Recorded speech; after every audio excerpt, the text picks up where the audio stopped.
بسم اللہ الرحمن الرحیم نحمدہ و نصلی علی رسولہ الکریم۔ بات چل رہی تھی آپ صلی اللہ علیہ وسلم اور ازواج مطہرات کے درمیان کچھ ٹائم کے لیے دوری۔ حضرت عمر رضی اللہ تعالی عنہ تشریف لے گئے جیسے ان کو خبر پہنچی کہ آپ صلی اللہ علیہ وسلم نے ازواج مطہرات کو طلاق دے دی، لیکن حضرت عمر رضی اللہ تعالی عنہ سے یہ برداشت نہ ہوا، رنج و صدمہ، یہ الم کہ آپ صلی اللہ علیہ وسلم نے آیا واقعتاً ازواج مطہرات کو طلاق دی یا کیا بات ہے۔ صحابہ کرام فرداً فرداً وہ بھی غم کے اندر مبتلا ہیں، رو رہے ہیں، اور ازواج مطہرات بھی اپنے گھروں کے اندر رو رہی ہیں، اور یہ کہ آپ صلی اللہ علیہ وسلم کے ساتھ حضرت عمر رضی اللہ تعالی عنہ کی محبت دیکھیے کہ حضرت عمر رضی اللہ تعالی عنہ اگر مسجد کے اندر تشریف لے کر جاتے ہیں تو وہاں بھی سکون نہیں ملتا کہ جب تک آپ صلی اللہ علیہ وسلم سے ملاقات نہ ہو جائے، حالات دریافت نہ کر لیے جائیں، تو اس وقت تک کس طریقے سے چین و سکون آ سکتا تھا۔ بے چینی اور پریشانی بڑھتی ہی جا رہی تھی۔ حضرت عمر رضی اللہ تعالی عنہ نے حضرت رباح رضی اللہ تعالی عنہ کو بھی بھیجا کہ اجازت طلب کریں آپ صلی اللہ علیہ وسلم سے۔ پہلے تو اجازت نہیں ملی، لیکن پھر اس کے بعد اجازت مل گئی، تو حضرت عمر رضی اللہ تعالی عنہ اندر تشریف لے گئے، آپ صلی اللہ علیہ وسلم سے ملاقات ہو گئی۔ تو حضرت عمر رضی اللہ تعالی عنہ نے آپ صلی اللہ علیہ وسلم کی کل ملکیت کے بارے میں بھی بتلایا کہ 3 چمڑے جو بغیر دباغت دیے ہوئے تھے، اور ایک کونے میں ایک مٹھی جوگ ہے، یہ آپ صلی اللہ علیہ وسلم کے پاس گھر کے اندر کل ملکیت پڑی ہوئی تھی، اور وہ 2 جہاں کا بادشاہ کہ جس کے لیے اس دنیا کے نظام کو اللہ تبارک و تعالی نے چلایا، اس دنیا کو ایک وجود بخشا، اس دنیا کی خوبصورتی کو بھی آپ صلی اللہ علیہ وسلم کے لیے سجایا بنایا اللہ تبارک و تعالی نے۔ اگر اپنے محبوب کو اس دنیا کے اندر نہ بھیجنا ہوتا، اپنے لاڈلے کو، تو اللہ تبارک و تعالی ہرگز دنیا کو وجود نہ بخشتے۔ تو حضرت عمر رضی اللہ تعالی عنہ نے آپ صلی اللہ علیہ وسلم کے گھر کے اندر کی کل ملکیت بھی بتلا دی، اور آپ صلی اللہ علیہ وسلم بوریے کے اوپر لیٹے ہوئے تھے تکیہ لگا کر۔ جب آپ صلی اللہ علیہ وسلم اٹھے تو آپ صلی اللہ علیہ وسلم کے بدن مبارک پر اس بوریے کے صاف نشان نظر آ رہے تھے۔ بہرحال حضرت عمر رضی اللہ تعالی عنہ نے ادھر ادھر کی باتیں کی، آپ صلی اللہ علیہ وسلم کے چہرے پر مسکراہٹ لانے کی کوشش کی، جو کہ آپ صلی اللہ علیہ وسلم کے چہرہ انور پر تبسم کے آثار حضرت عمر رضی اللہ تعالی عنہ نے دیکھے اور معلوم ہوئے۔ جیسے ہر انسان کو خواہش ہوتی ہے کہ اس کے پاس مال و دولت ہو، تو حضرت عمر رضی اللہ تعالی عنہ نے جو آپ صلی اللہ علیہ وسلم سے فرمایا تھا کہ یا رسول اللہ صلی اللہ علیہ وسلم دعا فرمائیے کہ آپ کی امت پر بھی وسعت ہو، تو آپ صلی اللہ علیہ وسلم تکیے پر ٹیک لگائے ہوئے لیٹے ہوئے تھے، تو آپ صلی اللہ علیہ وسلم حضرت عمر رضی اللہ تعالی عنہ کی یہ بات سن کر سیدھے ہو گئے۔ حضرت عمر رضی اللہ تعالی عنہ نے یہ بھی فرمایا کہ یہ روم اور فارس بے دین ہو کر اللہ تبارک و تعالی نے کس طریقے سے ان کو نوازا ہوا ہے، اور کتنا ان کے پاس مال و دولت ہے کہ یہ کیسر و کسریٰ، یہ کہ ان کے درمیان نہریں اور باغات وغیرہ، یہ تمام کی تمام چیزیں ہیں، نعمتیں وغیرہ ہیں، سب کچھ ہے ان لوگوں کے پاس۔ تو حضرت عمر رضی اللہ تعالیٰ عنہ کی ایسی باتیں سن کر آپ صلی اللہ علیہ وسلم سیدھے ہو گئے۔ جو ٹیک لگا کر آپ صلی اللہ علیہ وسلم لیٹے ہوئے تھے، سیدھے ہو کر بیٹھ گئے حضرت عمر رضی اللہ تعالیٰ عنہ کی یہ باتیں سننے کے بعد۔ لازمی بات ہے کہ ہر انسان کو اس اعتبار سے پریشانی ہوتی ہے کہ یہ کفار جو ہیں ان کو اللہ تبارک و تعالیٰ نے اس دنیا کے اندر کس طریقے سے نوازا ہوا ہے۔ ہر اعتبار سے ان کے پاس مال و دولت وغیرہ، آسائشیں اور خوشیاں وغیرہ، نعمتیں وغیرہ، یہ تمام کی تمام چیزیں مسلمانوں کے دلوں کے اندر احساس کمتری کا شکار پیدا کرتی ہیں۔ اور دوسری طرف یہ کہ آپ صلی اللہ علیہ وسلم کی ایک حدیث مبارکہ جس کے اندر آپ صلی اللہ علیہ وسلم نے فرمایا، جس کا مفہوم یہ ہے کہ دنیا کافر کے لیے تو جنت ہے لیکن مسلمان کے لیے قید خانہ ہے۔ اب یہ تمام کی تمام چیزیں اگر یہاں پر کفار کے پاس ہیں، اللہ تبارک و تعالیٰ نے ان کو دی اور ان کو ان نعمتوں کے ذریعے سے نوازا اللہ تبارک و تعالیٰ نے، تو ان کے لیے تو یہ جنت ہے اور ان کے لیے سب کچھ جو ہے وہ اس دنیا کے اندر ہے۔ اور آخرت کے اندر اللہ تبارک و تعالیٰ نے مسلمانوں کے لیے جنت رکھی ہے۔ جس طریقے سے مسلمان اس چیز کی خواہش ظاہر کرتے ہیں کہ یہاں پر جس طریقے سے کفار عیاشی کے اندر مبتلا ہیں، مزے کر رہے ہیں، دنیا کی عیش و عشرت ان کے پاس ہے، نعمتوں کے مزے لوٹ رہے ہیں، اس طریقے سے ہمارے پاس بھی سب کچھ آسائشیں، عیاشیاں وغیرہ ہونی چاہیے۔ تو قید خانے کے اندر قیدیوں کے پاس نہ تو کوئی عیاشیوں کا سامان ہوتا ہے اور نہ ہی کوئی نعمتیں وغیرہ ہوتی ہیں اور نہ ہی ان کے کوئی مزے لوٹنے کے کوئی انتظامات وغیرہ ہوتے ہیں،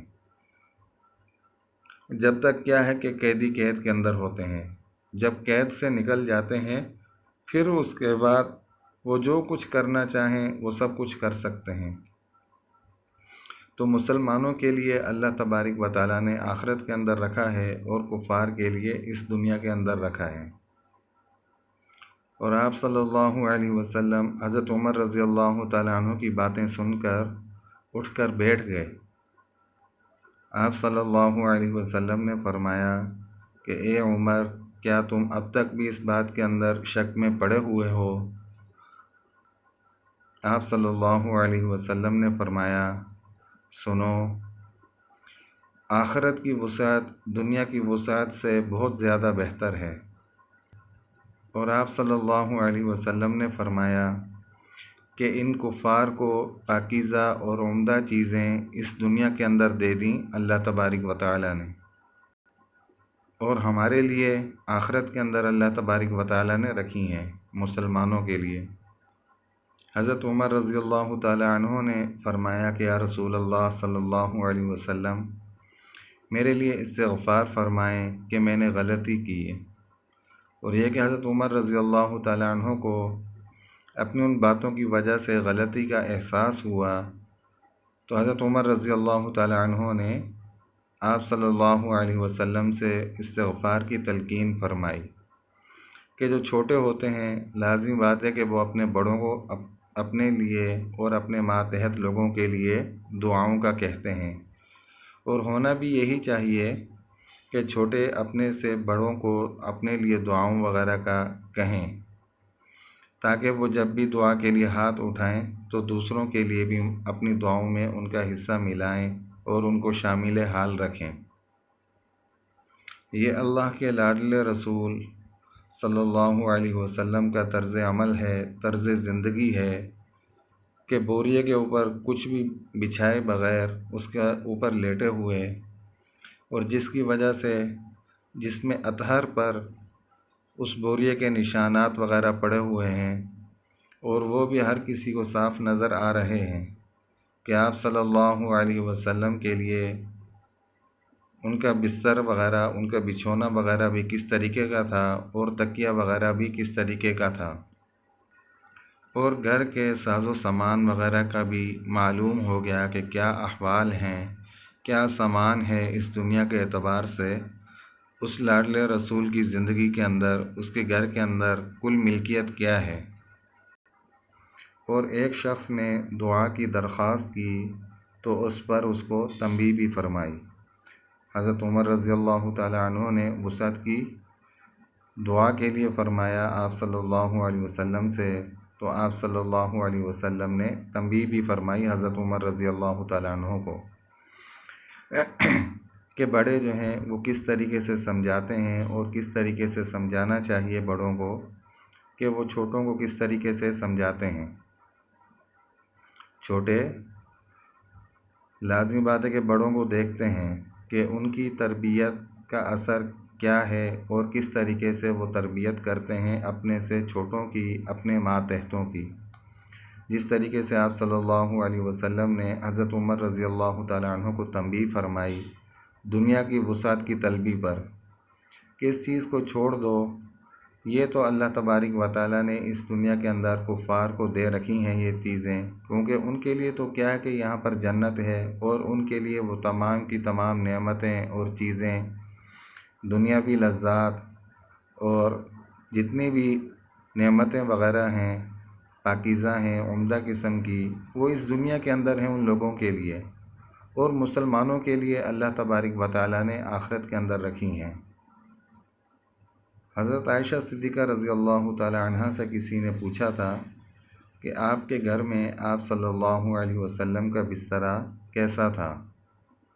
حضرت عائشہ رضی اللہ تعالیٰ عنہ نے فرمایا تھا کہ چمڑے کا تھا کہ جس میں کھجور کی چھال بھری ہوئی تھی۔ آپ صلی اللہ علیہ وسلم کا بستر مبارک چمڑے کا تھا جس میں کھجور کی چھال بھری ہوئی تھی۔ اور حضرت حفصہ رضی اللہ تعالی عنہ سے بھی کسی نے دریافت کیا تھا کہ آپ کے گھر میں آپ صلی اللہ علیہ وسلم کا بستر مبارک کیسا تھا؟ تو حضرت حفصہ رضی اللہ تعالی عنہ نے فرمایا تھا کہ آپ صلی اللہ علیہ وسلم کا بستر مبارک ٹاٹ کا تھا جس کو دوہرا کر کے آپ صلی اللہ علیہ وسلم کے نیچے بچھا دیتی تھیں۔ حضرت حفصہ رضی اللہ تعالی عنہ فرماتی ہیں کہ ایک روز مجھے خیال گزرا کہ کیوں نہ اس کو دوہرا کر کے بچھانے کے بجائے چوہرا کر کے بچھا دوں اور یہ زیادہ بھی نرم ہو جائے گا، تو یہ کہ زیادہ آرام دہ رہے گا آپ صلی اللہ علیہ وسلم کے لیے۔ تو یہ کہ حضرت حفصہ رضی اللہ تعالی عنہ نے اسے چوہرا کر کے بچھا دیا آپ صلی اللہ علیہ وسلم کے آرام کرنے کے لیے۔ اور صبح کے وہ حضرت آپ صلی اللہ علیہ وسلم نے حضرت حفصہ رضی اللہ تعالی عنہ سے دریافت فرمایا کہ رات کو کیا بچھا دیا تھا آپ نے؟ تو حضرت حفصہ رضی اللہ تعالی عنہ نے فرمایا کہ وہی ٹاٹ تھا جو پہلے بچھایا کرتی تھیں، لیکن پہلے دوہرا کر کے بچھاتی تھیں اور رات اسی ٹاٹ کو چوہرا کر کے بچھا دیا تھا۔ تو آپ صلی اللہ علیہ وسلم نے فرمایا کہ اس کو ویسا ہی کر دو جیسا کہ وہ پہلے تھا، جس طریقے سے پہلے دوہرا کر کے بچھاتی تھیں اسی طریقے سے ابھی بھی اسے دوہرا کر کے ہی بچھائیں، نہ کہ چوہرا کر کے۔ یہ تھے اس لاڈلے رسول صلی اللہ علیہ وسلم کی زندگی کے کچھ حال، کچھ احوال کہ جس کے لیے اس دنیا کے نظام کو اللہ تبارک و تعالیٰ نے وجود بخشا اور اس دنیاوی نظام کو چلایا۔ یہ کہ اس کے گھر کی کل ملکیت بھی آپ حضرات کے سامنے آ گئی، اور حضرت عمر رضی اللہ تعالی عنہ نے جو وسعت طلب کی امت کے لیے تو اس پر بھی آپ صلی اللہ علیہ وسلم نے تنبیہ فرمائی حضرت عمر رضی اللہ تعالی عنہ کو۔ تو آج مسلمان کتنی عیاشی کے اندر ہیں، کس چیز کی کوئی بھی کمی نہیں مسلمانوں کے پاس۔ اگر مسلمانوں کے پاس کسی چیز کی کمی ہے تو یہ کہ ان چیزوں کی جو آپ صلی اللہ علیہ وسلم نے حضرت عمر رضی اللہ تعالی عنہ کو فرمایا تھا کہ یہ چیزیں پاکیزہ اور عمدہ قسم کی نعمتیں وغیرہ اس دنیا کے اندر یہ ان لوگوں کے لیے ہیں کفار کے لیے، نہ کہ مسلمانوں کے لیے۔ مسلمانوں کے لیے اللہ تبارک و تعالیٰ نے آخرت کے اندر رکھی ہیں اور مسلمانوں کو وہاں پر ملیں گی۔ تو مسلمانوں کے لیے دنیا جو ہے وہ ایک قید خانہ ہے، اور ایک قیدی جو ہے وہ عیاشی کی زندگی نہیں گزارتا، بلکہ ہر وقت اس خیال کے اندر رہتا ہے کہ پتہ نہیں کب مجھے آزادی ملے گی اور کب میں اس قید سے نجات پاؤں گا اور کب یہاں سے نکلوں گا۔ پھر اس کے بعد بقیہ زندگی کے حال احوال کو وہ ترتیب دیتا ہے۔ تو اسی طریقے سے کہ یہاں جو بھی مسلمان ہیں وہ ایک قید خانے کے اندر ہیں، یہاں سے جب وہ کوچ کر کے آخرت کے سفر پر نکلیں گے تو یہاں اس دنیا سے وہ آزاد ہو جائیں گے، اور پھر آخرت کے اندر ان لوگوں کے لیے جو کچھ اللہ تبارک و تعالیٰ نے تیار کر رکھا ہوگا وہ وہاں پر ان کو ملے گا۔ اور آپ صلی اللہ علیہ وسلم کا فرمانا کہ آخرت کی وسعت دنیا کی وسعت سے بہت زیادہ بہتر ہے،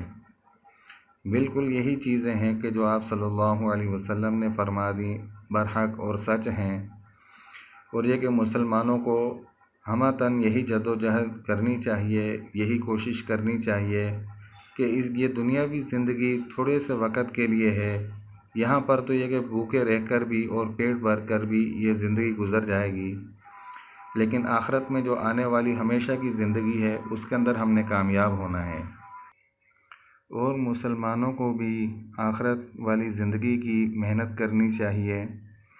اور آخرت کے اندر کامیاب ہونے کے لیے انسانوں کے پاس جو یہاں پر اللہ تبارک و تعالیٰ نے وقت دیا ہے، ایک مہلت دی ہے نیک اعمال کرنے کی، اور اللہ تبارک و تعالیٰ کے احکامات کے مطابق زندگی گزارنے کا موقع دیا، انسان اس کو ضائع نہ کرے، اس کو قیمتی بنائے تاکہ آخرت میں جو آنے والی ہمیشہ جہاں رہنا ہے انسان نے اس کے اندر کامیاب ہو سکے۔ تو اللہ تبارک و تعالیٰ سے دعا ہے کہ اللہ تبارک و تعالیٰ ہم سب کو ان باتوں کی سمجھ بوجھ اور یہ کہ دین پر عمل کرنے کی توفیق عطا فرمائے۔ وآخر دعوانا ان الحمد للہ رب العالمین۔